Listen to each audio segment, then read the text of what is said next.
Hello, everyone, and welcome to Just Like Us's School Diversity Week. We are an LGBT plus educational charity who believe that the best way to understand our community is by hearing our stories. And this week is our School Diversity Week, which is more important than ever now to learn about the different communities that we have around us, especially LGBT plus ones.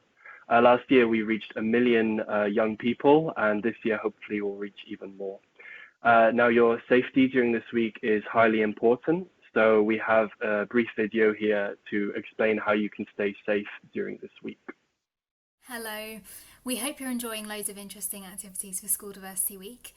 Millions of young people are a part of this, and you must keep safe online. So as part of this, we are moderating and disabling public comments you might make on our social media so we can protect your identities. If you do want to communicate something to us, please just direct message us on our social media platforms, or you can email info@justlikeus.org so we make sure that we're still protecting your identity. Justlikeus.org/betteronline has more information about this, and also has some information about where you can go for help or where someone else can go if they need help. Great. So on to our speaker for this masterclass.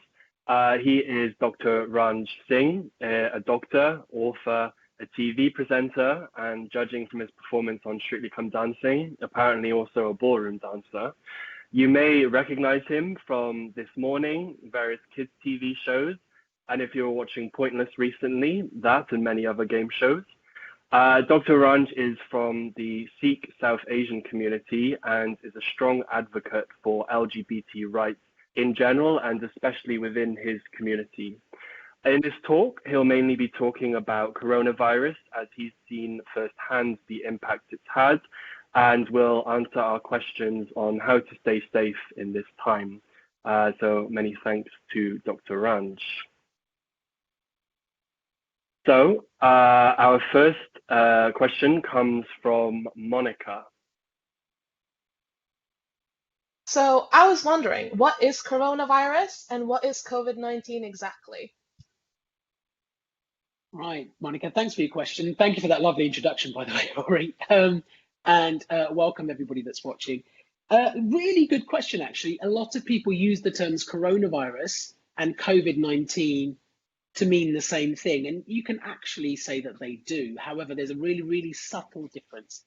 Coronaviruses are a family of different viruses, and there's lots of different types in that family, and they all tend to cause a mild illness, usually a cough or a cold, that kind of thing. So coronavirus is the name that we give to the germ. It's actually got a very specific name now that we know a bit more about it. We call it SARS-CoV-2. That's the actual name for this particular coronavirus that we're dealing with at the moment. COVID-19 is the name that medical professionals have given to the disease that SARS-CoV-2 causes.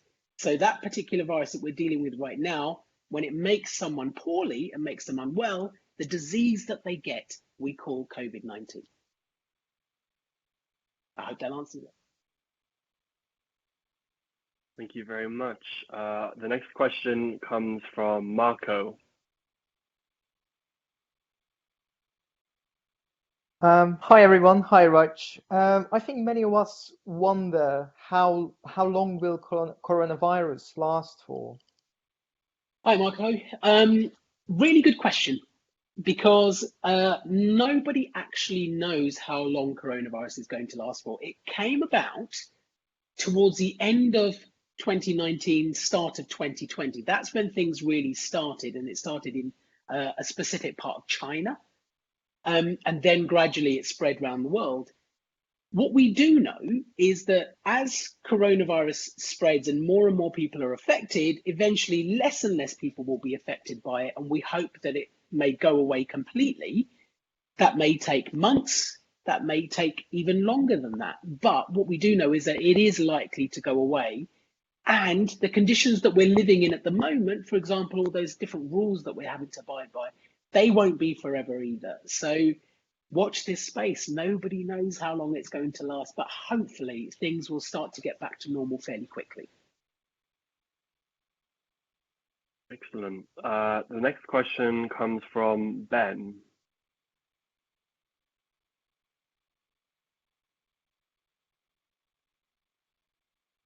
Hello. How do I stay healthy during coronavirus? Hi, Ben. So there's two main things that everybody can do to stay well during these times. Firstly, I think it's important for everybody to reduce the likelihood of you picking up coronavirus and getting poorly. So that's why you'll hear a lot of people talking about the importance of washing your hands and then trying not to touch your face. You'll hear people talking about wearing masks to protect the people around them. A lot of people are being advised to socially distance, and that means staying a certain distance away from other people. And if you're sick, then you should be staying indoors. All of these rules, following them is really important because that reduces the chances of you picking coronavirus up. And the exact rules that are recommended very much depend on where you live, which country you live in, which part of the world you live in. So whilst there's a set number of rules, for example, for England, they might be slightly different for Wales, they might be slightly different for Scotland. So it's really important to find out exactly what the rules are in your particular area. And they tend to vary only slightly, but that can be quite important. The other thing that we can all do is kind of support our health and our immune system as much as possible. So give it a good chance of fighting off anything that we might get. And those are the same things that all doctors will tell you to do all the time. For example, try to eat as healthily as you can. Try to eat a variety of different things, including fruit and vegetable in there, because we know they're good for your health and they help to support your immune system. Try and get some activity every day if you can. Try and get out and about. If not, do some activity at home if you're having to stay indoors. And finally, and a lot of people forget about this, is pay attention to sleep. Sleep is really important for lots of bodily functions, but it is also really important in controlling and building your immune system. So actually trying to get as much, well, a normal amount of sleep as you can get, and however much sleep you need is really, really important.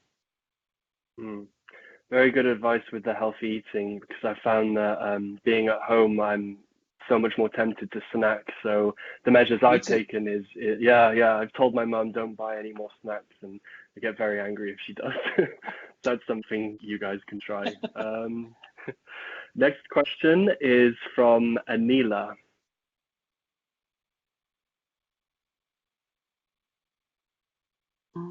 Hi.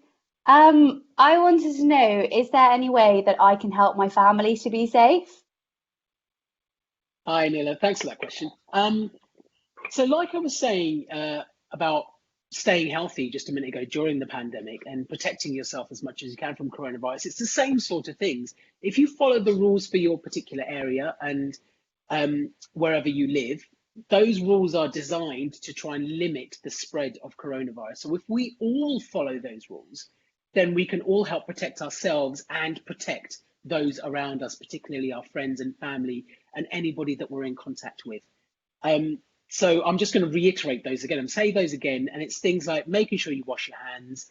If you go outside, socially distance from people you don't normally live with. If you're indoors, obviously paying attention to just general hygiene and looking after yourselves. And if you've got symptoms, so if you are sick and if you are unwell, then make sure you stay indoors to try and limit the spread of any illness that you might have. But if you are really poorly, then you may have to obviously go to a doctor or go to a hospital. Lots of places are now introducing face masks. And the important thing about face masks is that, or face coverings, as we should call them, because they can be made of fabric. They don't actually have to be specific medical masks. They are there to protect those around you. We know that face masks can reduce you potentially passing on virus to anybody around you. They lower the chances of you doing that. So following those sorts of rules, depending on what they are in your area, is really, really important. And other than that, how can you help keep your family safe? I suppose is just keeping up to date. So make sure the information and the rules that you're following are as up to date as possible. Keep an eye out on there's lots of websites out there that put coronavirus information out, but make sure you get your information from the most accurate and the reliable ones. For example, and for little ones out there, you should be doing this with a grown-up if you do. NHS.uk or gov.uk are really good sources of information. Great advice, and something I would add as well, that I'm someone with a heart condition, so that means I have to take extra measures. And so if you have a family member that has a pre-existing medical condition, be even more mindful of keeping them safe. So we now have a question from Ramses. Yes, hello. So people are saying that the virus is going back, but it will come back at some point. Do we know when it will come back? Hi, Ramses. I guess this question is similar to people saying, how long is it going to last for? And we are learning a lot about this virus as we go along. The good news is that with this particular pandemic that we're in at the moment, we've seen the number of people getting the virus go up, and then we've seen it reach a peak, and then we've seen it come back down again. And we are now on that downward slope where less and less people are getting the virus. So things are going in the right direction. And that's thanks to people following all the rules and doing all the things that they should be doing to help control the spread of coronavirus. And that's been fantastic so far. Now, what we think happens is when you get, usually speaking, when you get an illness that's caused by a virus, your body, your immune system kicks in and it fights it off. And then you get something called antibodies, which help protect you in the future. Now, that's what we think will happen with this coronavirus, is that people will get the illness, they will get over it, they will have antibodies, and that will help protect them and stop them getting it again. What we don't know at the moment, and what we're still learning, is how long they might be protected for. So the hope is that it won't come back. And the hope is also one day when we get a vaccine, then we may be able to stop it coming back. But like I said, we're learning a lot as we go along, so watch this space. Great question. Now on to one from Daniel. Hi. Is it safe now that some schools are open to some year groups? Hi, Daniel. This has been a topic that's got a lot of people worried at the moment, a lot of pupils and their parents, and I completely understand that. As I said, we're learning a lot about coronavirus as we go along. And one of the important things that we've definitely learned, looking at all of the cases that have happened around the world, is that children and young people are at the lowest risk. If they get coronavirus, they tend to get a very mild illness, so they don't tend to get very, very sick.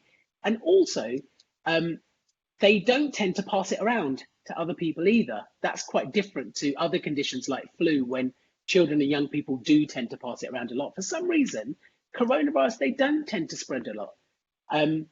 So we do know that actually the longer children and young people stay off school, if they're at a lower risk of coronavirus anyway, then actually simply staying off school may be more harmful to them than coronavirus might be. And that's why you've got to balance out, when is it important to get life back to normal for those kids and young people? And obviously we can only do that when it's safe enough to do so. And so that's why schools closed initially, to see if that had an effect on controlling how things were going. And gradually they will start to open up, because all of the evidence and information we've got at the moment suggests that it should be absolutely fine to do so. Obviously, if things start to kick off again, then rules might have to go back in place. And the other really important thing is, even if your school has reopened, there may be new rules that you have to follow. So you might have less people in your class.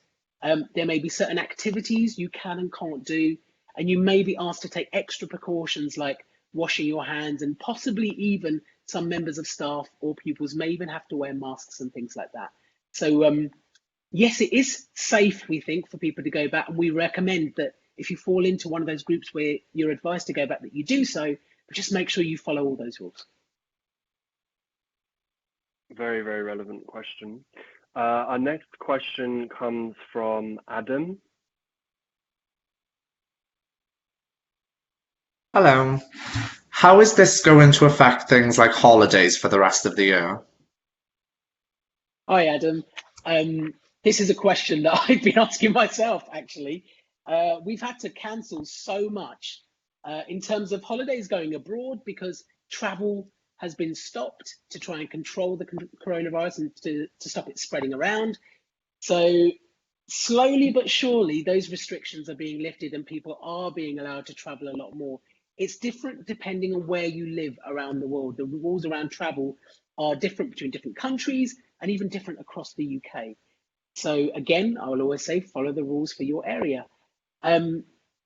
Lots of holidays over the summer will have had to have been cancelled. Hopefully, as the restrictions are lifted, we'll be able to take some of those holidays, as in going away holidays, a bit later in the year. How does it affect school holidays? Now, at the moment, whilst most people are off school, it's pretty much a school holiday, apart from the fact that you're having to do some school work at home.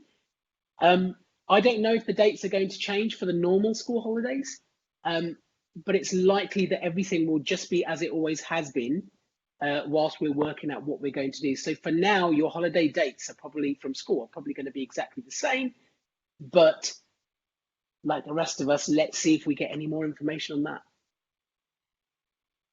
Dr. Ranj, are there any summer holidays or plans you've had that you've had to postpone? So one thing that's made that's maybe a little bit sad is that lots of Pride events have been cancelled this year, quite rightly, and quite understandably. We've had to do that. So and sometimes I try to go to a Pride event in another country. Last year I went to New York Pride, which was World Pride, and Pride is really, really important to a lot of people, especially a lot of people that will be watching and listening to this. So I've had to cancel a couple of trips because of that. I was supposed to be going to Australia in August for a medical conference.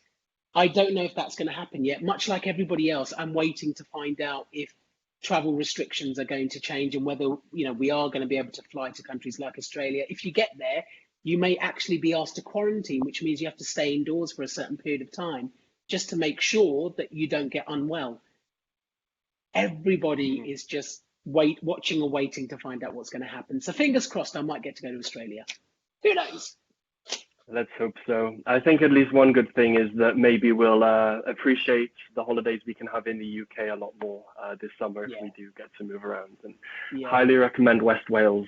Very proud Welsh person here. Very nice beaches there. Okay, so we have one last question about COVID from Frimano. Hi, my friend is getting really, really sad and really scared of coronavirus. Is there anything that I can do to help them? Hi, Ramona. I think you brought up something that's so important. Coronavirus, the pandemic, and having to change the way we've been living our lives has had a really big impact on a lot of people. And it's affected people's mental health and well-being quite a lot as well. And we're all going through it together. We're working out different ways of living our lives, how we're going to be able to keep as much of the things that we used to have while still following the rules. And it's been a big, I suppose, it's turned everybody's lives upside down to some extent. If you are worried, it's not unusual for people to feel sad during these times. It's not unusual for people to feel a bit lonely. And to feel a bit down. And I would say one of the most important things that you can do if you are feeling that way, or if you're worried about somebody that's feeling that way, is to talk. Because when you open up, it really helps to share some of what you're going through. And that in itself will make you feel better. So make sure you're constantly checking in with your friend. Even though we may not be able to see each other face to face like we used to, there's lots of new ways to connect. And you may need a grown-up to help you do this, but you could potentially connect with them online. You could give them a phone call, or you could FaceTime or Skype or Zoom with them, and maybe just set up the same time every week that you do that. You check in with them just to make sure they know that you're there for them and you're catching up with each other and seeing how things are going. If they're sad because they're worried about coronavirus and they're a young person, remind them that actually young people are relatively under affected by coronavirus. It doesn't tend to affect them much the same as it does with elderly people. So they're quite lucky in that sense. You are at the lowest risk. And if you do get coronavirus, you're unlikely to become extremely well for it. And that's a good thing. I suppose if the rules in your area allow it, one really good way to try and improve the way that you're feeling is to get outside and to do some exercise, or even go for a walk or go for a run or do something fun. And if you can do that within the rules in your area, maybe arrange to meet up with them. Remember, you've got to socially distance if you don't live in the same house as someone. So you've got to stay a certain distance apart from them. But that doesn't mean you can't go to the park on a sunny day and have a catch up there. And if they're really, really struggling, and this applies to anybody, if you are really, really struggling with how you're feeling, then make sure you speak to a professional like a doctor or a helpline or a charity. I remember the NHS, which is the healthcare system in the UK, is still open 24/7 for everything. It's not just for coronavirus, it's for everything else as well. And that includes your mental health and well-being and how you're feeling. Very good question for you to raise there, and especially important to check not just advice about staying healthy physically during this time, but mentally as well. So our next question is from myself, which is, how is your experience being LGBT plus unique when also being from the South Asian community? I think a lot of people will be able to relate to this, is when when you're part of certain cultures, when some people it's part of their religion or their faith as well, they can experience and have lots of pressures from that side of their life. They may be expected to be a certain way or do certain things or behave certain ways, or, get together with certain people or marry someone specific or someone who's from the same background as them. And often within these sorts of communities, we don't see a huge amount of LGBTQ plus people. They're just not visible. And I certainly grew up and I didn't really have any LGBTQ plus role models because there weren't any who looked like me that were on TV. There weren't that many of them who were visible and out and about and that people knew about. So I never really had an experience of that. Plus, I didn't really know any LGBTQ plus people growing up. So when you're from a cultural background or a minority background, your exposure to these sorts of things tends to be less. And plus, your ability to be able to be yourself can sometimes be less as well. And that's why I think it's really important for you, if you are from one of these cultures or groups, is that you reach out to organizations like Just Like Us. You become part of groups at school that bring together, for example, LGBTQ plus people, or people like me who do get a chance to have a platform, try to be as visible as possible and remind everybody that comes from one of these backgrounds that you're not alone. You are not the only person going through this. There are lots of people like you. There are lots of people that are before you that have gone through it and are really, really happy and are living their lives. And there will be lots of people after you as well that will do exactly the same. So you can be who you are, you can be proud of who you are, and you will be loved no matter what. It's important to know as well that there are also specialist LGBT plus charities for people of particular backgrounds, whether you're Muslim, Jewish, or Black. And this week we also have talks from LGBT plus people from various backgrounds. One question we have here is from Marco about COVID and LGBT plus.